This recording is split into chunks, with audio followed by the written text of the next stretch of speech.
Welcome to our live session discussing the sovereign dialogue sessions that we've run this week and our progression of sovereign leadership as a whole, ideas that come up, some of the observations that our clients come to because they're awesome and they have so much great stuff to share. Um, and yeah, we've had another lovely week of two sessions. Um, I think that one of the things I'm just going to lead with is Thurston, my husband, joining this morning. And at lunchtime, he just said, I was so glad I joined. It completely changed my view, my mood, my view, my day.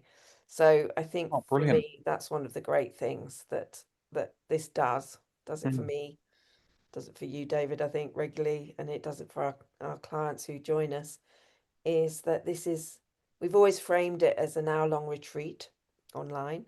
mm, And I think that's really what it is. And it gives people a really kind of gently cultivated space to transform where they're at and um, make the most of their day in lots of ways. And also make the most of things that are going on for them. So nothing gets hidden. Things get reflected on if they need to be reflected on. It's not a kind mm, of push things away process. It's a let everything in and be able to absorb and adjust and create your day how you'd love it to be. So I mm. felt really proud of that, really, really happy, and just wanted to mention it as our Oh, starting that's point. lovely. Yeah. That's really lovely. And that is exactly how I feel on the calls. And also it's exactly how I feel when I do the sovereign dialogue just with myself. Mm, Um, yeah, like for me, there is nothing quite like, even if I have to get up really early so that I've got the house to myself and there's no disturbances, and just be able to really just sit with myself. There's something really precious about that. Um, yeah, yeah. And does that then tie in with this one of the things that you've mentioned a couple of times, which is this filling out the self-awareness and the tendrils? mm. Does that, because I've struggled to understand what you mean by that. So I'm just Yes, curious it if it's came to connected. me that I think we were talking, and you were talking about um, the dialoguing that you'd done and where it had taken you recently. Mm, And I'm for me, it made a connection in my mind with the development of that self-awareness mm, and how like our work as coaches is about self-awareness. So as coaches, we practice self-awareness to the best of our ability and the fullest experience that we can, mm. and we keep growing it and try new things to stretch that and be able to share it with other people. Yeah. So it's a familiar process, but one of the things I felt about the way we do that through sovereign dialogue, and particularly the sovereign dialogue we've been doing this season, which is without questions, just letting the body lead and letting everybody's individual where they're at that day be the starting point for their own dialogue rather than kind of inserting a question that we've come up with. Yep. Um, that it's a really rich way of developing that self-awareness Mm, and that it develops it in a way that's very full and kind of detailed, and because there's time, it's not just getting a, oh, I do that, yeah, that yeah, I have that habit, or I have that belief, or I keep having that experience. It's not a flash recognition, it's a an ongoing discussion of these different aspects of ourselves that yep. gently reveals more and more. So that's what I mean by it filling out, that the dialogue, the sovereign dialogue as a structure fills out our self-awareness in a way that's really quite um, gentle, but also very comprehensive, Mm, rich. mm. That's what I was reaching for in those discussions. Yeah, yeah. Yeah. What I've what I've really valued about Sovereign Dialogue for the five five or 6 years now that I've been doing it and I've also had a writing practice for probably a couple of decades before that as well. But this has kind of been the most recent iteration of it. Is It's a little bit like, like in football or rugby or whatever other sport where they do the post-match analysis. Uh, So you got your little panel of experts, right, that are sort of sitting around, and they're talking about, this bit of the match and that bit of the match and what they could have done better, and this was the turning point, and all of that. And it feels it's a little bit like that, except that I'm just having the conversation with myself. Mm, And it's wholly uh supportive and empowering and enlivening and compassionate, and it's always orienting me towards you know uh, being a fuller and richer version of myself, mm, always. And it's no matter how many times we have to revisit the same topic or the same challenge or the same insecurity or the same pattern or the same, whatever it might be, there's always a calm drumbeat of, you're good, there's nothing to fix, there's nothing missing, you know, slow down, deepen your awareness, connect to yourself, and the mm, answers will emerge. The answers will reveal themselves. And I just find that, for someone who's a recovering inner critic slave, mm, that is just such a wonderful place to have got to within myself where, yeah, my inner critic's still there, and there are moments where the inner critic just jumps in the driver's seat and takes me off for a little spin. But more and more consistently, it's less vocal, and what is overpoweringly and overwhelmingly consistent is this compassionate message of, you got this. mm, mm. Yeah, yeah, yeah, I love that. Mm. As long as I can have Gary Lineker for my post-match analysis, I'm happy. Um, Okay. yeah. No comment. Um, the what I think that's really important. It's that returning to what needs to be returned to again and again, Yeah. but it's never harsh. No. Not in my experience anyway, and I don't know that anybody who's done sovereign dialogue who has found the guidance they've had to be harsh or, Mm. you know, sometimes it can be like, come on, you know this, let's choose something else. Um, or my dog sometimes goes, duh, it's a bit like, Yeah, look, you know what's next, do this, and it's like, oh yeah, of course I knew that. exactly. But it's always with a bit of it's got a lightness to it that I really love. Yeah. And like you say, it doesn't matter. It's human nature to have to go back to these things. Mm. They're hardwired into our psyche. That's our whole identity is set around the beliefs and the assumptions that we hold, and therefore they don't just melt away. They don't go anywhere. Mm.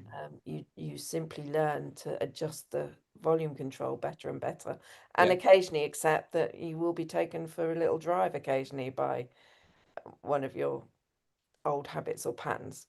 Yeah. You just will. Yeah. If there's a lot of stress or tension around, you will forget yourself and you'll be off on one.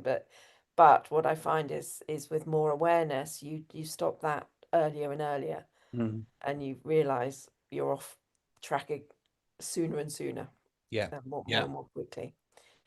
And Um, there were just a couple of really, really lovely moments this week around exactly that. So there was the one of the people that regularly comes to both of the calls each week is someone that keeps bringing up this topic of rest and creativity and and just this need for stillness in their life. mm, And what they said this week was, just getting that balance right between rest and activity. mm, Whereas before it would be like activity, acting, really, really, really, or it would be stillness. And she's getting to this place now where she's finding this balance between the two, so that there's a harmony that can mm, really help her move her life forward and in a healthy and sustainable way. And it was just really beautiful, her realization of that piece that yeah, we've all been witnessing her through that journey, and we've all been very encouraging of her, and she's been very encouraging of herself, and we can see that she's getting there, and it's just bloody brilliant. mm. Yeah, it's very powerful, isn't it? Because that's the whole point of any personal development leadership work is it comes from within, and it doesn't matter how brilliant what you're seeing is. You can only make the changes at the rate you can make those changes. Mm, And I've noticed this as well with clients sometimes that even in, working intuitively, you get a vision, and that vision can be a real stretch sometimes. And sometimes that vision, if it's a stretch of yourself, it can be so alienating to kind of hold that vision of something so different for yourself, that actually the job of the coach is to help make that journey more easeful and more manageable, and kind of um daily moves towards it, or a practice that will support the kind of inhabiting of that space more and more and more, yeah. until it's not so challenging that you just go, oh, can't look over there, I can't go there. And I think that's part of the persistence of having a practice Yeah. like sovereign dialogue. Again, that's what that brings. Yeah. And that's what I really honor in this client as well, because Mm, she turns up, and she doesn't shy away from saying, I got the same thing again. mm, It's like, and I really love that. I love that claiming of, this is where I am and this is what I'm getting. And then one day it's like, oh, and this is what's happened. And that's there are changes that can happen on the turn of a pin, like big changes, transformative changes in life can happen in a moment yeah. without a doubt. Yeah. But generally, changing of self takes Yeah. time. Yeah. And even when you have those thunderbolt transformational moments where everything looks different in a flash, even then there's still the work to be done afterwards of, yeah, like I've got the perspective and the pattern is still there, Mm, and I still need to work through that pattern so mm. that I can really, really live into the realization that I've had. And apply it across the board as well. I think Mm, something I see a lot is you have people who they'll make massive strides and um, changes in their professional life, but still struggling to find that personal happiness, or that partner that is right for them, or yeah. financially, or so I think people can have still pockets that get left behind, Mm, and that consistency of applying that potential in mm, every area of your life. mm. Again, that takes a lot of dedication and awareness and stickability, Yeah. really, Yeah. to start to see it in the lift in every Mm, aspect of life. mm. Um, So I was having a conversation with someone earlier today who um, does work with people in the young people who have been in the criminal justice system. So she set up like a bakery, where people can come and they can work, and Nice. there's mentoring and there's training and there's all of this sort of stuff.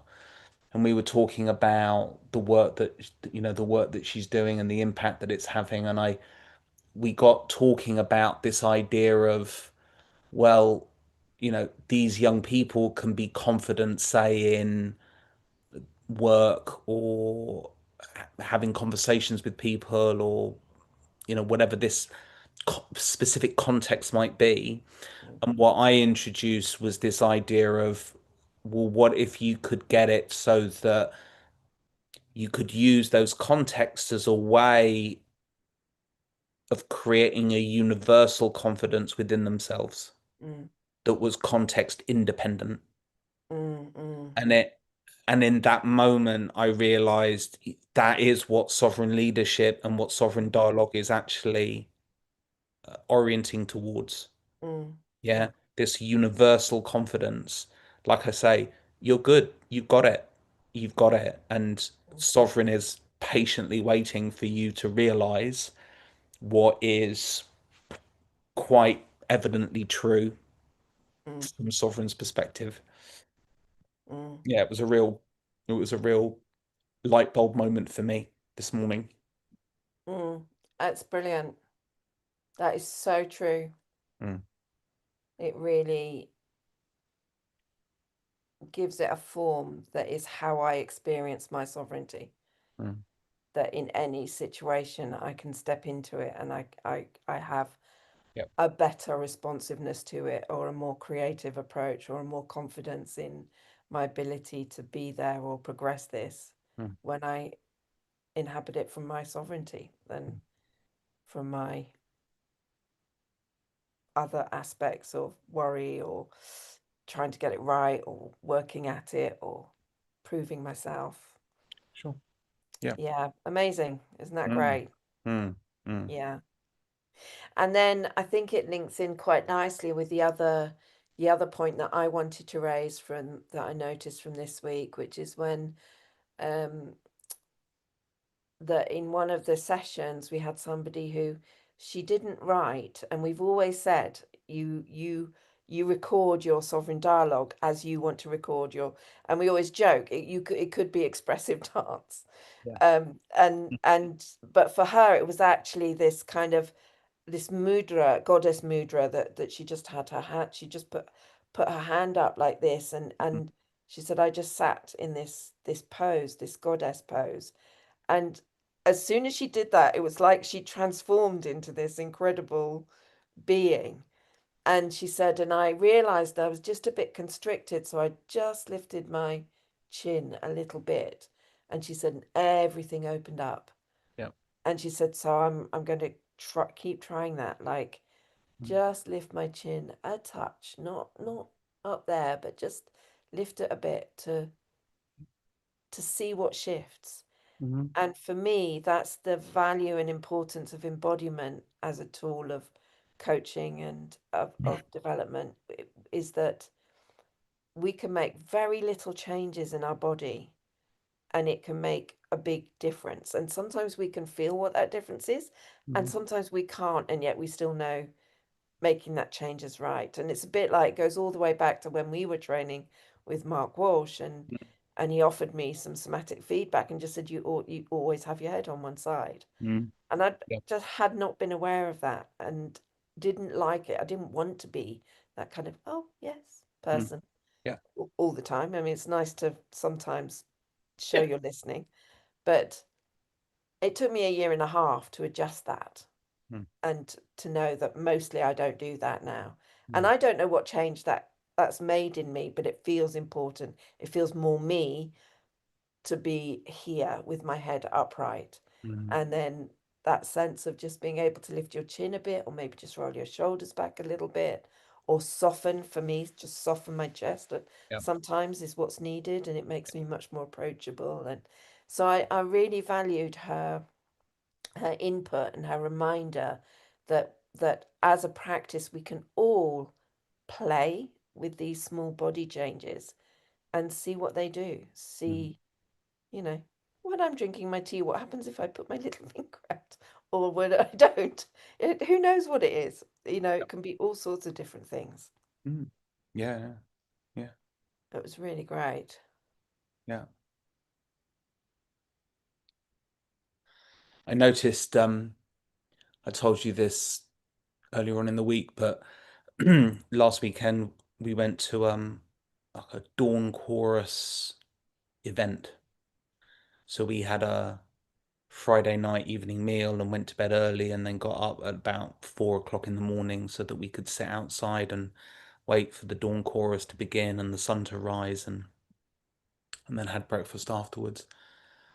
And the setting was a beautiful piece of land, about 12 acres of land that has been cared for lovingly for about 12 years by this woman and her husband. And the land is just beautiful. And what really struck me was uh, how the land it felt like the land had me stand more in my sovereignty. Mm, Like there was just this beautiful mirroring and this role modeling from the trees and from the mm, plants and from the birds themselves, and you know, uh, that had me stand a little bit taller and mm, feel a little bit like I could take more space, and at the same time had me feel not better than or less than, but just equal to and with everything. And it was a really clear message, that when we start to do in-person retreats and things like that, that to be able to do them in places that are in nature is really, really important because it's a great teacher of sovereignty, I think. And to me, it also, well, it speaks to two things. First, that it is that link with centering and the different forms of centering, Mm, um, or regulation, like self-regulation, co-regulation with other people, and eco-regulation with our environment. yeah. And but also the the principle of stewardship, Mm, that that land has received love yeah. and care and attention. And so it's kind of developed this environment Mm, of love, care, and attention where that stewardship impacts the people who attend, who go mm, there, mm, in the way that a relationship that has had that love and attention helps people who connect with that relationship, yeah. or a business that has received care and attention and devotion and creativity in its formation supports the people who connect with it. Yeah. So it's a lovely story and a good reminder of the importance of our environment and the outdoor environment in particular, but also of that principle that we are all stewards Mm, if we choose to be so, and if we accept the responsibility to be so, and that that stewardship is cyclical and circular. It brings benefits greater than what you think maybe you're there for. yeah. Yeah. Yeah. Yeah. I love that. Yeah. Great observation. And I really notice it, like when I came to stay with you in Thurston for the Anthropy conference, like clearly, your home, but more importantly, your relationship is a place of love and respect. And so just being Mhm. in the presence of that is just really, it's really wonderful. That's lovely. Good. Yeah. And I So, think, yes, I mm, think there's it, you notice, don't you? mm, And it's a form of stewardship. It's when people pay attention, mm, um, and give attention to something yeah, that comes from that place of service and love. mm, Love, truth, and service, that old beautiful triangle. yeah, yeah, Yeah, lovely.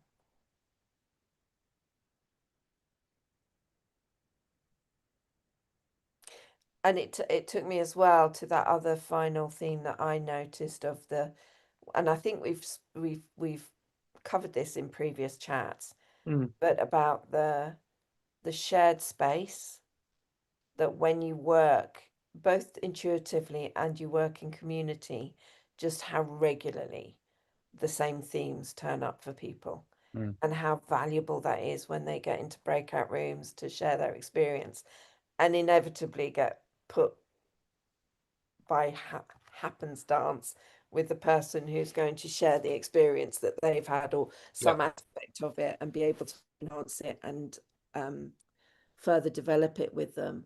And Mm, just that the impeccability of that, I think anybody who does group work, anybody who works with people recognizes this as a core aspect of it, that it happens just all the time.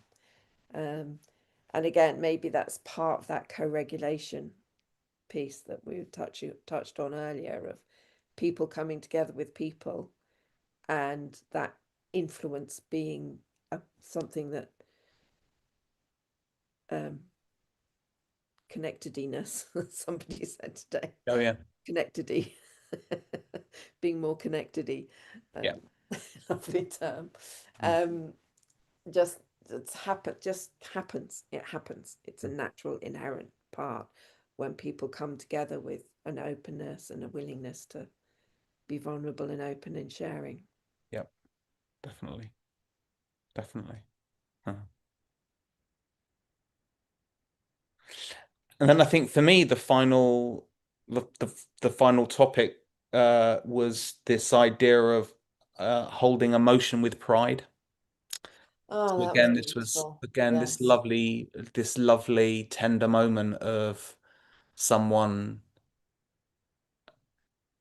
So rather than emotion, and this isn't to say that what I'm about to say is, it's wrong and that we shouldn't have it, but rather than emotion being this roller coaster that kind of flows through us and like overwhelms us and kind of leaves us feeling a little bit tousle head and feeling a little bit, "Oh, what just happened there?" Like the tornado blew through. That what this person was saying was, I can hold my emotion, so I can still experience my emotion. And this is just my interpretation, so I don't know if this is exactly how it was for her, but my sense of it is I can experience my emotion and I can still hold it and stay in my sovereignty. And the way that she spoke felt like that was exactly her experience, you know. Um, Uh, I think I've got a slightly different interpretation, which was that first of all, she was like there was a wave of emotions that she experienced, so she felt okay, great, I can be with those emotions and let those emotions be yep. without having to get rid of them or clear them or but then she took a step further and said and actually feel pride in the fact that I'm having those emotions Mm, as a part of my humanity. So instead of just neutrally kind of going, yeah, I can hold this emotion, she actually went, and yeah, how awesome that I'm having that emotion, which I thought was an interesting idea that I've never really thought of before. You mm, know, we talk about being able to hold our emotions and awareness, acceptance is part of the foundation of sovereign leadership from our perspective, right? mm, That ability to accept what's happening within you and be with it and not have to chase it away or manage it too much or but to then take that next step of going, hmm, yeah, check me out, feeling all these feels. yep. I thought that was really awesome Mm. Yeah. Yeah, it was a really and a lovely moment. new perspective. Mm, mm. Yeah, the richness of the human experience. Mm. Yeah, beautiful. Beautiful. So another fabulous, rich week Mm. in the world of sovereign dialogue. I think we're on week 10, so we've got 2 more weeks of this season. Yeah, I think so. Um, Something like that. don't know if you want to just say something about your forthcoming event, David? Mm. Or Yeah. So thanks for that reminder, because so in the sovereign dialogues, we start the sessions with an embodied awareness exercise, and it's different every single week. But the premise behind these embodied awareness exercises is the idea that we are whole. There's nothing missing, there's nothing to add, there's nothing to fix. And if we can shine the light of awareness on our wholeness, we start to experience our wholeness in a very different way, and a more complete and fulfilled way. And whilst some bits, we might shine a light on one bit for a bit, but then when we stop, we kind of lose our connection to it, and then another bit shines and we get connected to that. But over time, overall, what we're looking at trying to do is get that light of awareness so bright that we're fully aware of our wholeness so much more of the time, maybe even all of the time, I don't know. So as a opportunity to practice that, what I am offering is a 2 hour session where we will spend the first hour doing an awareness through movement class, which is a non-athletic movement class that's generally done very slowly, with the emphasis of having awareness on our movement and an awareness of how the body is moving in order for that movement to be done with ease and with grace and with elegance and pain-free, completely pain-free if we can. Um, and then after that hour, then we'll have a normal sovereign dialogue type writing process and sharing process as well. So I wanted to give people an opportunity to use a practice that allows to deepen that awareness, because that's something that I've been doing for the last 4 or 5 years. And I've really noticed the impact of that, and how, yeah, connecting to that wholeness really deepens the quality of my awareness and the quality of my sovereign dialogue. It makes it much more insightful for me. mm, So I can put a little link to that. It's going to be on Thursday, the 4th of June, from 8 a.m. till 10 a.m. UK time. And the Eventbrite link in the notes will take you to the page where you can sign up for free. So if anyone has been on one of the Sovereign Dialogue sessions and would like to attend that, then the link is there for you to sign up to that as well. mm. And they're brilliant. They're brilliant sessions. That that the awareness through movement session, I think that fabulous. Mm, So yeah, very much looking forward to it. good, good. Oh, Okay, thank thanks for you. that opportunity. And yeah, wonderful to spend some time chatting with you again about these wonderful themes. And we'll be back next week, same time, same place. Great. Take Great, care, everybody. great. I'll end it there.